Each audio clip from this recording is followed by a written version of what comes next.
Hey Eric, how John, you doing? I'm in Texas. Welcome to the great state of Texas. This has been this has been a whirlwind of a week. You have been a traveling man. Yeah, so last was it Thursday? Before 4th of July, my oldest daughter graduated from college, got her master's, and she got her first real job. So we drove out to help her move out of her apartment and 100 miles south to where she got her first job at. Yeah. So we drove out, and then I did not want to drive all the way back on Sunday, only to get on a plane to Texas Monday morning. Right. So my wife said, "You know what? I'll just stay with my parents." And so swapped my ticket to fly out of Salt Lake, which made it a 2 hour and 15-minute flight instead of a 4 hour Instead of flight. 4 hours. Yeah. Uh, and so yeah, but the downside to that is I'm flying back to Salt Lake tomorrow and then still have a 12-hour drive to go this weekend. But it's all good. Welcome. Welcome It's to all a long good. road trip. Yeah, it's just fine. Yeah. Well, um, yeah, I was looking at a little bit at the notes from last week because I got a bit of follow up and so I already told you that I was haying last week Yes, and haying and haying and lots of hay. and Making hay. making hay while the sun was shining. But Mm. I like the hard deadline of my wife was actually taken off on Sunday, and then I had to take off on Monday. So I'm like, it has to all get done, Right. and it is 90% done. I will say, Oh, okay. like, I'm actually Does that just mean actually you lost 10% of your hay, or 10% of your hay will you just know have to be done later? when our hero left Oregon, there was no rain in sight. Hmm. And at least per the forecast, there's still no rain in sight, so should be fine. Okay. But largely because the last trailer full of hay is still sitting on the trailer, Ah. like hooked up to the truck. Like I park it and go inside. And then, although I did like clean up a little bit down in the field, so there's still 40 more bales down in the field that did not get Mm. moved up because I do not have a clear trailer, and it was literally the last thing I did on Sunday. And I was like, they will either I needed to kind of do them anyway, so they will either go on the burn pile or they will like get sold or something. I don't know. We have more hay than we need, so Okay. that's kind of why I also left the stuff on the trailer because if I can sell it, I will. But um, Mm. anyway, Okay. yeah, Okay. at least my goal was accomplished. Although, if I have seemed more antisocial than usual, which is not really that high of a bar, I gotta say, for the last couple of days, it is because like last week really, really took it out of me. Yeah. Yeah. Yeah. Anyway, yeah, it's a thing, but Okay. we'll see. I have a weekend at home, and then I have another like super work weekend that anyway, we'll see. The weekend of the Mm. 18th is going to be another like yeah, anyway, whatever. That's future John's problem. Um like Exactly. yeah, current John doesn't care about him. Anyway, it's all good. It's all good. Uh, So all right. Well, hey, I threw something in follow up here because I saw it. last week my topic was about a Palo Alto blog post that I thought was really interesting about uh, basically typo squatting. Not typo squatting. I guess typo squatting, but squatting domains that LLMs were likely to hallucinate. Yes. And then they had found a bunch. That was interesting. So this is, this is better marketed because Do they they have a actually have a logo? term. Oh, do they have a logo? I didn't actually. This is a Hacker News article, Yeah.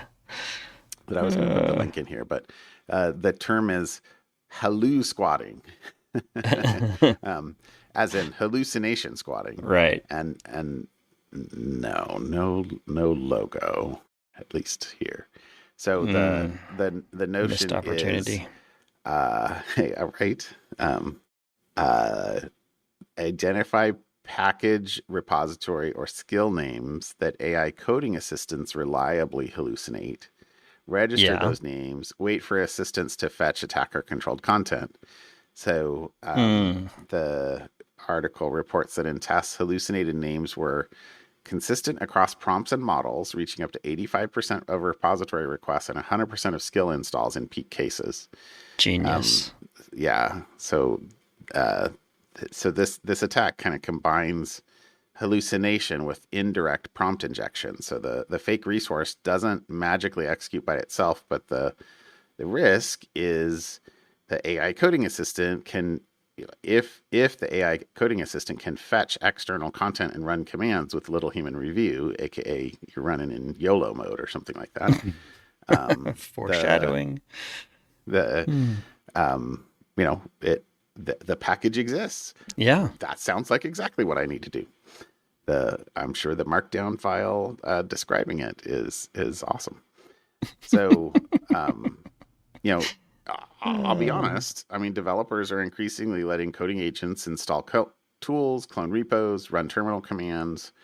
A kind mm-hmm. of fake but plausible dependency name, is a software supply chain entry point. So, even if you don't allow the coding assistant to automatically install tools, they might tell you, "Go install this for me." Right. So, I mean, the humans are not the strongest link in the security chain. I mean, come So, on. How many humans with presented with AI prompts just hit enter, enter, enter, enter? Yes, yes, look, I yes. resemble that remark, and occasionally be like, wait, no, Yeah. Wait, that's wait. No. prefaced with sudo. Let's not do that. Yeah. Exactly. No, but I also have been like, I have to say, I've been like, wait, what's the command for that? And I look at it and I'm like, okay, that's good, but it's not like I'm manually checking all Right. the repository package names. Um, Mm-hmm. Or all the at parameters. You want least a in my personal stuff. RM-RF what? Yeah, Yeah. yeah, there there there are problems. Yeah, Mm. please don't YOLO in an important environment. Or like, there's a reason the flag is called dangerously skip permissions. Like, Yes. uh, I feel like there might have been a lawyer that helped name that at some point of like, look, like, but I wondered whether or not that was dangerous. It literally is the first like 7 letters or 9 letter, whatever that is, dangerous. Dangerously skip permissions. Um, Dash anyway, dash. I'm too lazy to be bothered is the other interpretation. I must say yes, and those prompts are annoying. um, yeah, Yeah. set up. It's rough. Like having it in a container where it can't like get out, or have a completely different environment that if it burns it to the ground, you're like okay. But like network isolation isn't easy in a clean way. This is danger. Um. So anyway, uh, it's really it's a mundane threat in the sense that you know the software supply chain, typo squatting, dependency confusion, brand impersonation. Mm-hmm. This is the same thing, but All the with a little things. little bit of an AI twist, and the fact that the humans aren't actually in all cases the ones being tricked here. The bad spelling, or the correct spelling, or the camel case, or the Mm-hmm. snake. What do you call it when you have the dashes? Snake. Uh, The snake case. I don't know. Is Okay. Should ask is Claude. is the humans being AI-ified. So anyway, what hallu squatting. So practical application, or the to dos of course are you know the allow lists or internal mirrors for packages and tools require that are used by coding agents. There's tools that do this. I imagine Mm-hmm. most mature organizations are probably using something along these lines for visibility, if not control. Make agents ask before installing or executing newly discovered dependencies. If you're going off the beaten track, Mm-hmm. that should be with eyes open. Um, you know, if it's an enterprise network, you should hopefully be logging agent initiated network fetches, clone operations, shell commands, that kind of thing. If it's a consumer on your own, that's a, I'll say, a less mature security environment in most cases. Mm-hmm. And like this bullet, like model, teach developers that model confidence is not provenance. Like the models will pretend, like not pretend, they will be confident they are wrong sometimes. Yes, they will be Like, confident whether they're right or wrong. They exactly. will have Yeah. the Yeah. same level of confidence. Yeah. They're like your annoying uncle who's always right. That's right. That's right. That's right. You're like, but what about, oh, you're right. Yeah. Uh-huh. They're Oh, I Cliff should have. Clavin. Yeah. Mm. 100%. So, and skills and plugins for agents are like software dependencies, not just prompt text. Yeah. It's real. It's on the valuable side. Codifying processes and procedures into shareable skills is awesome. And you know, caveat emptor. Um, so it's not just that AI writes vulnerable code; it's that AI can confidently discover, install, and run the wrong thing. And Mm-hmm. attackers, like similar to last week, can pre-position the wrong thing so that it is automatically downloaded. Anyway, I thought Yes. that was clever, and a bit of the more on the follow-up side than side, since it's very much a mirror of what we talked about last week. Uh-huh. But it's a beautiful segue into my topic. Oh, okay. So my topic is an article from Sophos, security company. So they're they went and looked at their own telemetry to see, hey, what are these AI coding agents doing? Claude, Cursor, Codex, Okay. and in this new report from Sophos, they call them, hey, maybe they have a little bit of a personality flaw. When they get stuck, they start acting exactly like a Russian ransomware gang. Okay. So they looked at their telemetry and realized that all the endpoint detection tools are very upset because these AI agents are triggering behavior rules left and right. Uh, so here's some of the benign things, air quote benign things that your Quote. AI Okay. coding agents are doing. So Claude Code, for example, uses a skill pack called GStack, which routinely, and this is for Windows, obviously, spins up PowerShell scripts to decrypt sensitive browser data and dump the Windows Credential Manager passwords. Oh. Why? Oh, so they can automate browser sessions, right? Perfectly. That's also exactly what the bad guys are going to try to do. Uh, Using Claude Code, they discovered that a lot of developers are passing the previously mentioned I. dash dash dangerously skip permissions. Okay. I mean, it's got dangerously in the title. It's the I like the little note here. It's the digital equivalent of running through a fireworks factory with a lit torch. Oh. Same as developers who are just hitting enter, enter, enter like everything is fine. And the other thing, AI agents are stubborn. So Sophos caught OpenAI's Codex trying to download a Python installer, and the security system blocked it. But so the AI tried a different. They tried to uh, download a different command line tool and got blocked again. So it tried a different one, and it kept pivoting and cycling through hacker tools until it worked. Oh my gosh. So Yeah. Sophos, of course, points out that this is the exact try again behavior that the human hacker is doing, and this is just your little AI. And then the fun one from Cursor is it was caught using PowerShell to write VB scripts directly into the Windows startup folder. Like a persistent mechanism that checks notes.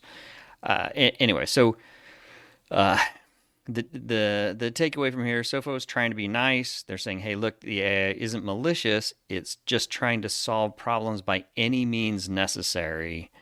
And the reality is, just because the bot did it doesn't mean it's safe.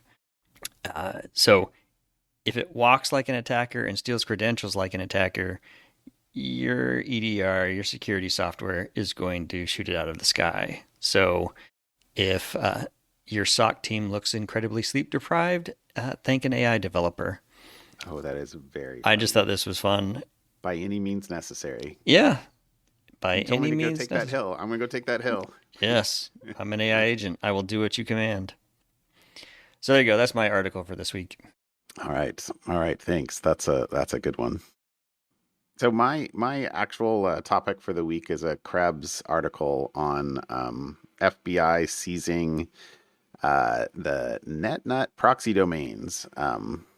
And so primarily because I picked this at least because this is started with something that is quote unquote normal looking, kinda, not in my opinion, but like, so residential proxies. So Okay. residential proxies. Why do people use residential why like what's a legitimate use for residential proxies in general?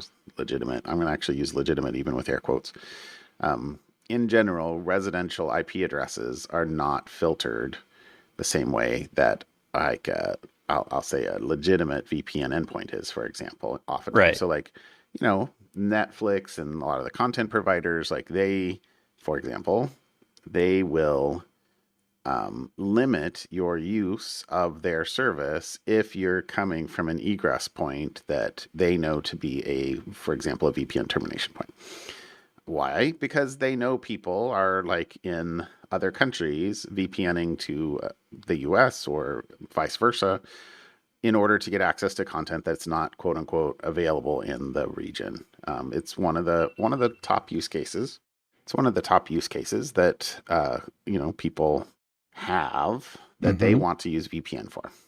And from a user, like honestly, as a user, a human on Earth, the IP and I will use the word silly reasons why for corporate XYZ, like I as John who lives in Oregon can't watch my Netflix when I'm traveling or whatever else, like is like does not make sense. Like to a person. I'm still the same person I was before I hopped on that plane. But regardless, in general, like there are services that, like commercial services that have and use legitimate, quote unquote, residential IPs. And then there are like, I'll say grayware all the way through very much malware services that install things unbeknownst to the human living in the house behind the residential IP, and then use that access in order to funnel other people's traffic through the residential IP. And that's the situation we're talking about here, right? So, the Krebs reports that the FBI worked with industry partners and to seize hundreds of domains associated with this NetNut, which is a residential proxy service. Ironically, to me at least, it's operated by a publicly traded Israeli company. And Krebs said that the action followed reporting and security firm findings linking NetNut to Papa, P-O-P-A, not Papa, P-A-P-A, an Android-based botnet that's made up of infected consumer TV boxes. So they were routing traffic through, malware infected TVs in order to support this residential proxy. So, the comment from here is that I kind of went through a lot of this, but residential proxies route network through the ordinary home IP addresses. So that makes abuse harder to block because fraud, credential attacks, Right. scraping, other activity appear to come from normal customer networks rather than obvious data center infrastructure. Um, Right. so, um, essentially that means that the thing sitting, under your TV or your TV itself might not just be downloading a questionable firmware update. It might be helping somebody else look like a residential user on the internet. Mm-hmm. So residential IP is such a messy signal. Yeah. It's going to be, I think it's going to be interesting to see if there's any changes that happen kind of collectively in this environment, over the next bit of Yeah. time. And because home users, they're so varied in what they do. Everybody's different. Everybody that has different things. Yeah, it's impossible to tell what is normal from a macro point of view. I could tell you normal from if you sat on my network and watched me for a while, you would go, okay, this is normal. But how do you do that for the planet Yeah. at a macro level? You just can't. It's really crazy to me, how we're sitting here in 2026 and IPv4 is still as prevalent as it is, which means that every one of these houses across the world, like general, looks like a little bit of a black hole, Mm-hmm. and all the devices behind your router are going through, network address translation to basically pretend and seem as if to the whole rest of the world as if it's just one device. So like knowing that there's something behind there that is suspicious, but there's three kids and two adults also streaming legitimate stuff. Like if Uh-huh. legit services were to block those IP block by IP address, lots of unhappy people, lots of Yeah. unhappy people. But I think I have 70 to 100 internet capable things on my home network at any one point in time, which baffles mine. I don't know I had 100, you know, I didn't know I had 100 devices connected to the internet. But if I look at my router data and my router details, yeah, sure enough, I there's know, right? all the phones, there's all the computers, there's the TVs, there's the, yeah, See, I know you have way everything. more than me because you definitely have way more than me. But I'm looking I'm going to I'm check mine looking really at quick. my I can look at my phone right now, which is just like how awesome is that?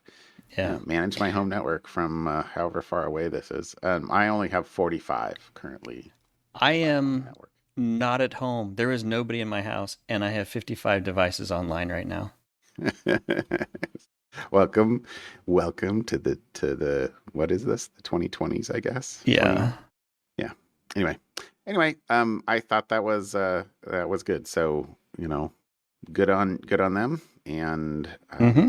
you know, it'll be interesting to see what if any further actions get taken for the kind of I'll say grayware users of that do this, Yeah. routing traffic through unknowing and unwilling and unwitting perhaps users or customers. Anyway, All there we go. right. How about something fun? All right. So similar to what I think a couple weeks ago, not too long ago, I did I think on NASA you can type in a word and it'll find satellite Oh yeah, yeah, yeah. images of the that look like the letter. So this one I didn't know this existed till earlier today. You can submit so let me back up. On NASA, they have a satellite puzzler. So they show you a satellite image and you have to guess where this place is. And you can submit your response on a form and you can become the puzzle. It's all for bragging rights, right? So you get a picture, and this is the July 2026 satellite. and you can just guess the location, or they say, if you want to impress us, tell us which satellite and instrument captured the image, which spectral bands were used, or point to a subtle detail about the geology or history of the area. So it's just kind of something fun. If you like, I've seen the YouTube videos and apps for GeoGuessr where they'll show you Oh a my gracious, place yes, on a it's map crazy how they and do you that. have to try to find it anywhere in the globe by the subtle clues in there. This is NASA basically saying, all right, we're going to, I see your geoguessing. Let me give you an image from a satellite and you tell me where on Earth this is. So it's just kind of Okay, fun. And they have a that bunch of old history. It looks like they do it once a month. Um, and that's then very cool. they'll, after about a week after the challenge, they'll post the answer at the top with a link to the Earth Observatory Image of the Day story that explains the image in more detail. So they will recognize in their article the first person who submits the correctly guessed location and highlight some readers who may have guessed some other things, as I mentioned. So just kind of something fun, bragging rights on NASA, good Oh, on that's NASA. It's awesome. just kind of fun. That's fun. That's and the images look very cool. Again, maybe Kismet. I also chose a NASA.gov Nice. something fun tonight. I don't know. Maybe it's when I travel, I choose space. I don't know. I'd have to like ask my AI if there's a correlation there. Um, so the article I saw that I thought, oh, that's so cool. And yay NASA, go space. Um, this also is Johns Hopkins APL. I forget what APL stands for. Um, the This is about the New Horizons, which is a spacecraft that was launched in 2006. I went and like reread through this because it was launched to go. It was the first satellite that was going to go to Pluto, and you might have remembered seeing the images of Pluto in 2015, I think. 20. This is a 20-year-old NASA mission Okay. that has gone through like its primary thing, which was to do Pluto and then some Kuiper belt object. And then last August, so nearly a year ago, they entered their longest hibernation period ever. So it's been almost been like a year that they went into sort of deep sleep. You know, set the wake up Oh, timer okay. for 321 days from now after you've traveled another billion miles or however far. Okay. And uh, I guess it woke up on June 23rd, so a couple weeks ago at this point. But it woke up after that, 10 and a half month hibernation period. The scientific instruments have been collecting and storing data for the entire time, but they haven't been sending it commands or receiving telemetry back from it to save power because it's 5.9 billion miles from Earth, far beyond Pluto, and the, I guess, ability to get energy from solar. I imagine is much lower out there than it is in system. So I don't actually didn't read like what the energy source is, but anyway, so they gave it a power nap. It Mm. it woke up and has been transmitting data for the last I guess now like 2 weeks. But it was a 8 hour and some change one way trip for the data from the ship to the Earth. So Okay. long time coming. So I actually thought the fact that this has been running for I guess over 20 years is just awesome. And so if you go actually Ah. to the mission page, which is linked off the page that I'll put in the notes here, it Okay. has kind of a mission summary and some of the photos that were taken over the course of the time, including one of the coolest ones is the Blue Rays. It's New Horizons high res farewell to Pluto, and it's basically looks like a total solar eclipse. I guess this would be a Plunar eclipse, a Plunar. Pluto eclipse. But Asteroid eclipse. it looks really cool. Um, Ah, yeah. that is a cool picture. So anyway, there you go. Go New Horizons, and maybe I'll put the whole this page in here. This page has a lot of detail about it, but Awesome. there you go. Something fun. Well, good stuff, John. As always, All right, my friend. I'm tired. I will talk to you later. Safe travels home. Yep. We'll Bye, see ya. Eric. Bye. See ya.